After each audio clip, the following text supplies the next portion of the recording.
As a leader of a team, it's also your responsibility to elevate the rest of the guys. You have to get them emotionally to want to be better. You have to get them to an emotional space where they wake up every morning driven to be the best version of themselves. And in practice, for me, it was a chance to drive them, to challenge them. And this is where you have to know your teammates. Because if it's late, you just had a back-to-back and you had practice the next day and you show up, and guys don't feel like going through the motions, don't feel like practicing. It's important to know each and every one of them individually, personally, because then you know what nerve to touch. And if practice is more intense and harder than a Game 7 will be, then a Game 7 will be easy. But if it's not, then that's when teams start folding and capitulating.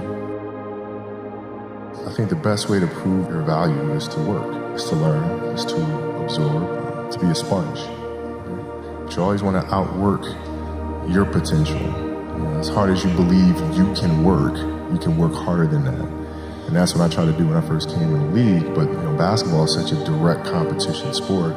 That competitive nature, the work ethic, and curiosity. Because I asked a lot of questions. I would always sit down and just ask questions about certain games that I studied growing up. What actually happened there? What did you feel there? Why?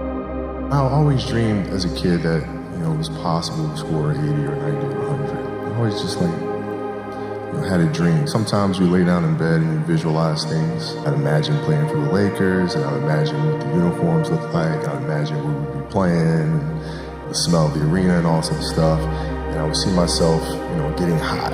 So you just keep dreaming and dreaming and dreaming, and before I go to sleep, I'm like at 120 points, And so when you grow up, downloading that into your brain over and over and over, and then that summer, I made 1,000 shots a day. 1,000. And they weren't just shots, it were shots that you saw in that game. They were specific shots. It was coming out of the corner, going to the pinch post, footwork in the post, coming off the screen. It was very specific. So when you download that into your system and you go out in court and you're just executing things that you've done thousands of times before, and you have that dream, then that becomes possible. Rudy was one of my favorite films growing up. After watching that film, I come to understand if I could work that hard every day, being blessed with the physical tools that I have, what would my career be?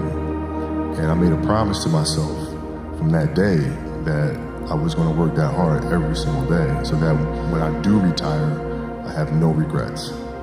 And that was the most important thing for me, is to leave no stone unturned, get better every single day. And if I lived that way, then over time, I'd have something that was beautiful. And that was my philosophy. It seems like a pretty simple one, but if you live your life to just get better every single day, and do that for 20 years, what do you have? Basketball for me was the most important thing. So everything I saw, whether it was TV shows, whether it was books I read, people I talked to, everything was done to try to learn how to become a better basketball player. Everything. And so when you have that point of view, then literally the world becomes your library to help you to become better at your craft. At 13 years old, I played the longer game because my game wasn't about being better than you at 13. It was to be better than you when the chips are really on the line. So when we played at 13, I would size you up and see what your strengths and weaknesses are. How do you approach the game? Are you silly about it? Are you goofy about it? Are you good at it just because you're bigger and stronger than everybody else? Right? Or is there actually thought and skill that you put into it? Right? And when I'd play to my weaknesses. Because when you're playing summer basketball, there's so many games. So there's not a lot of skill work being done. So when are you going to get better?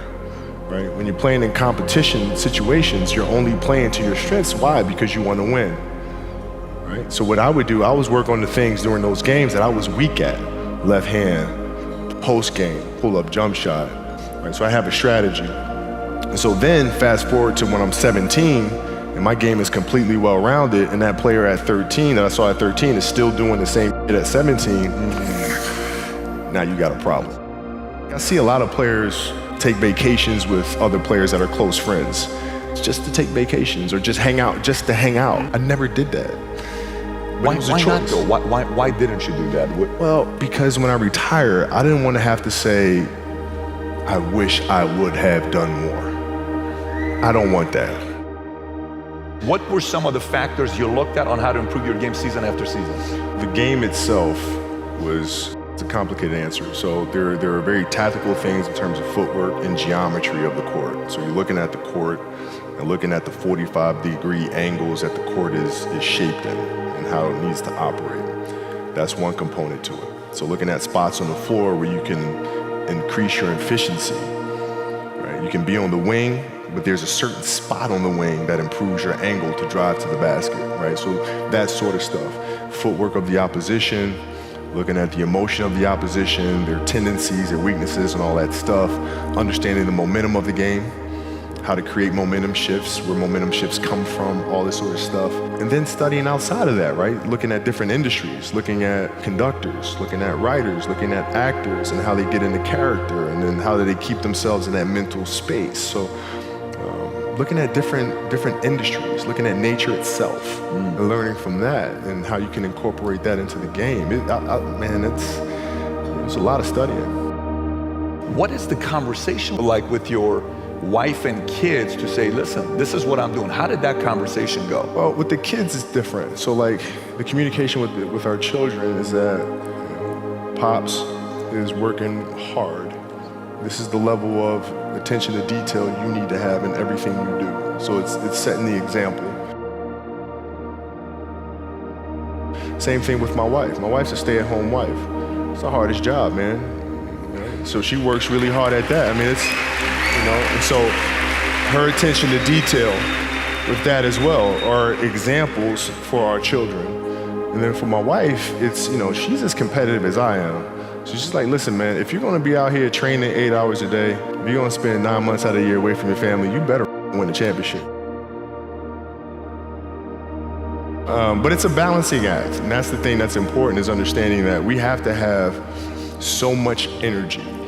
Because for like Natalia and Gianna when they were babies, especially Natalia because she was doing prime years, and I go to practice and I'd train and I'd play the game and I'd come home and I'd be sore and I'd be tired.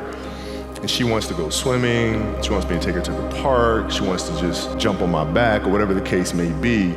You can't say, I'm too tired, I'm going to lay down. That's not fair. She doesn't know what the hell's going on, right? And if this was a game, you'd suck it up and play. I play games with the flu. I play games with 102-degree fever, man.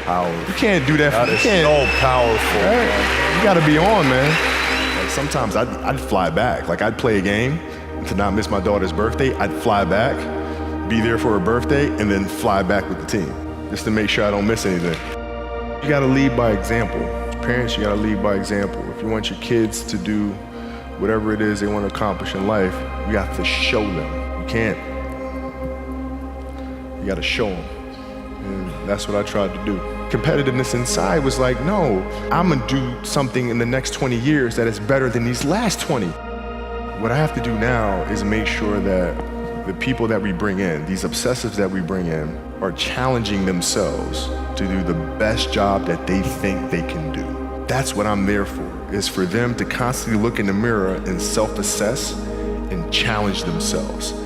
If we have a project and you're saying, okay, I can do that, that's not the project we want. The projects that say, I don't know if I can animate that.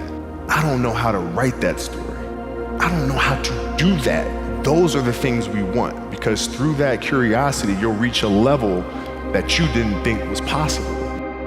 What is your recruiting approach? So if you're sitting down with me, I'm somebody you really want me on the team. What's your approach to recruiting? You want first place, come play with me. You want second place, go somewhere else. Mamba mentality simply means trying to be the best version of yourself. That's what the mentality means. It means every day you're trying to become better. And it's a constant quest. It's an infinite quest. So starting at the age of 2, when I first started playing the game, and on and on and on, I always asked questions. I always tried to get better every single day. At 2, I could dribble a basketball. I could shoot a basketball on the Nerf hoop at the house. And I would go to practice with my father. I would observe my father. I'd sit and watch games with him. I just constantly looked for things to learn from. I'm very observant. I think the greatest fear you face is yourself, because we all have dreams, and it's very scary sometimes to accept the dream that you have.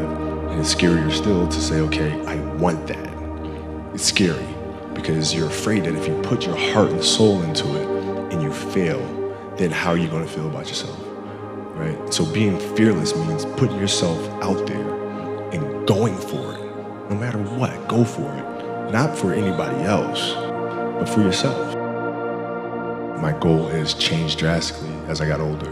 So like as a kid, I said, I want to be the best ever. Right? And now you go through your life and everything you do is try to be the best ever, be the best ever, be the best ever. And as you get older, you start understanding that those things are very superficial things. Right? And everybody has a different opinion about it. No matter what you do, I can win 20 championships. There's always an opinion on who's the best. Everybody has different opinions. And so I started really kind of understanding, maybe that's not the important thing. Maybe the important thing is to, how do we as a team grow?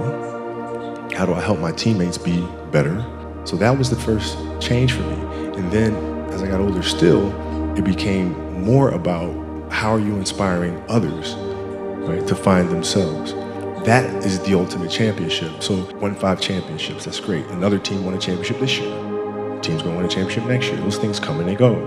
But what stays is how do you use your passion and use that to inspire somebody else to create their passion? And then how can they pass that on to the next person? That is true success. Dreams, they should be pure. And I think a lot of times when we're born into this world, we actually wind up going backwards. And it seems like the more we mature, the more responsible our dreams become. And the more governors we put on ourselves and our ability to dream.